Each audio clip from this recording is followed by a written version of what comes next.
안녕하세요. 백사원 목사입니다. 오늘은 7월 24일 목요일 아침입니다.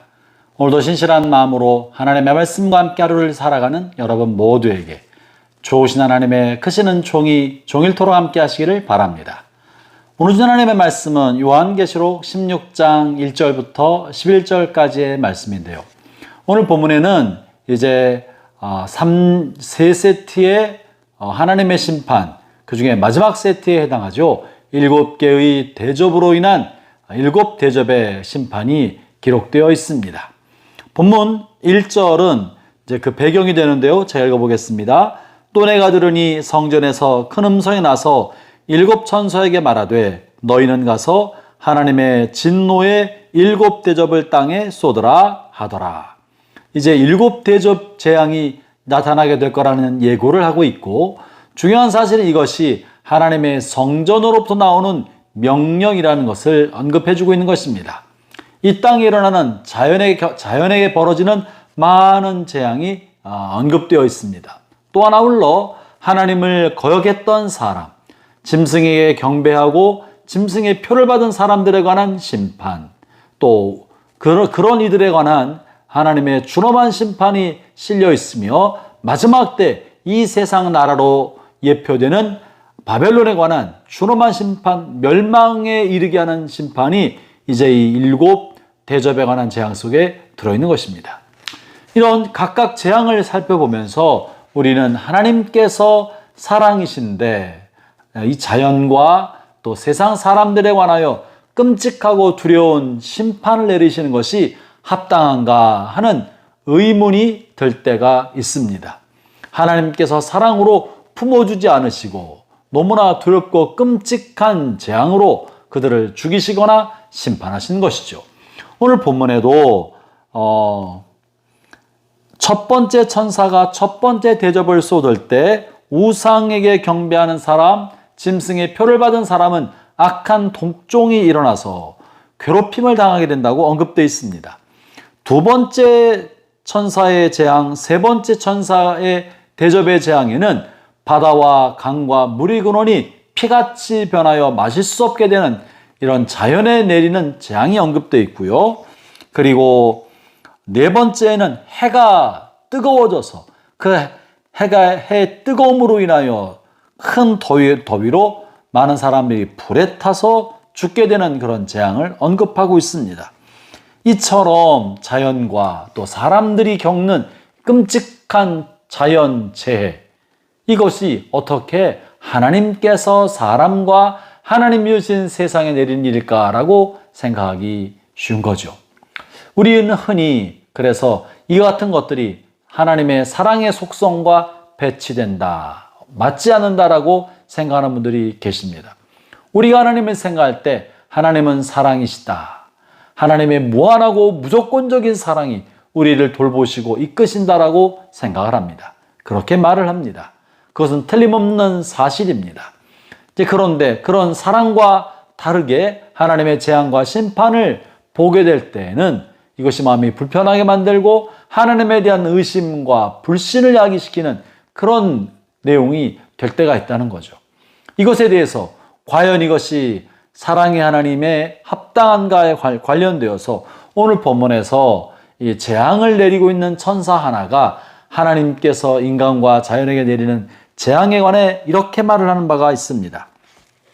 5절의 말씀입니다.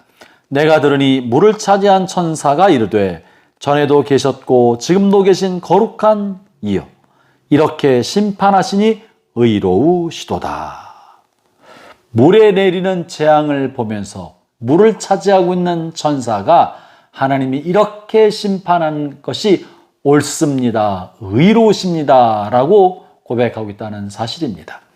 형제자매 여러분, 사랑의 하나님께서 어떻게 자연을 파괴시키고 또 사람을 죽이시며 불태우시는 재앙을 의롭게 여길 수가 있겠습니까? 먼저 중요한 사실은 하나님은 공의로운 심판관이심을 우리가 잊어서는 안 됩니다. 하나님을 그저 사랑의 하나님으로만 여겨서는 곤란합니다. 하나님은 온 우주의 창조주이시면서 우리에게 자유의지를 주셨고 그 자유의지로 인하여 자기 스스로 행한 일에 관해서는 존엄한 책임이 따르는 심판을 내리시는 분이시라는 것이 성경 전체를 통해 말씀하고 있는 중요한 하나님의 성품입니다. 형제자매 여러분, 하나님을 너무 여러분 수준의 여러분의 생각 속에 하나님을 제한하고 여러분 안에 가둬두려 하지 말고 여러분이 원하는 하나님의 모습을 여러분이 만들어내려고 하지 말기를 바랍니다. 하나님은 창조주시오 우리에게 자유의지를 주신 후에 이것에 관하여 우리의 선택한 행동에 관하여 책임을 물으시고 그리고 그 책임에 관하여 존엄한 심판을 하시는 분이라는 사실을 잊으면 안 됩니다. 구약의 도처에는 이 같은 하나님의 심판에 관한 언급이 실려 있습니다. 여러분이요 예수님이 십자가에 죽으신 것도 하나님의 공의에 따른 존엄한 심판 때문에 그런 것이 아니겠습니까? 예수님을 통해 하나님의 사랑이 계시되었지만 동시에 하나님의 존엄한 심판도 계시됐다는 사실을 잊으면 안 됩니다. 그러므로 우리가 하나님의 사랑을 입은 사람들이지만 우리에게 죄와 악이 나타날 때 하나님 앞에 심판받을 수 있음을 두렵게 의식하고 죄와 악을 끌어내고 우리 마음속에 하나님 말고 쫓고자 하는 우상을 배척하며 순수한 마음과 깨끗한 마음으로 하나님 한 분만을 경외하는 삶을 살고자 하는 굳건한 의지를 가져야 하는 것입니다.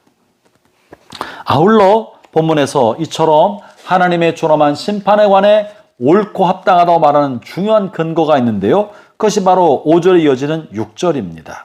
6절에 이렇게 말합니다. 심판이 의로우시도다 하면서 6절에 이렇게 이어지는데요. 그들이 성도들과 선지자들의 피를 흘렸으므로 그들에게 피를 마시게 하신 것이 합당하니이다. 그리고 7절에서도 또 이렇게 말합니다. 또 내가 들으니 제단이 말하기를 그러하다 주 하나님 곧 전능하신 이시여 심판하시는 것이 참되고 의로우시도다 하더라.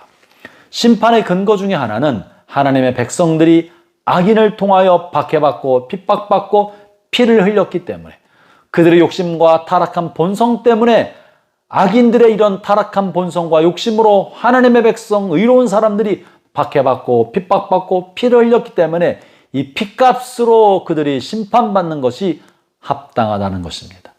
악한 행위에 대하여 마땅히 책임을 물어야 한다는 이야기인 것이고요. 그리고 억울하게 죽은 사람들의 억울함을 풀어주신 하나님의 섭리가 타당하다고 말하고 있는 거죠.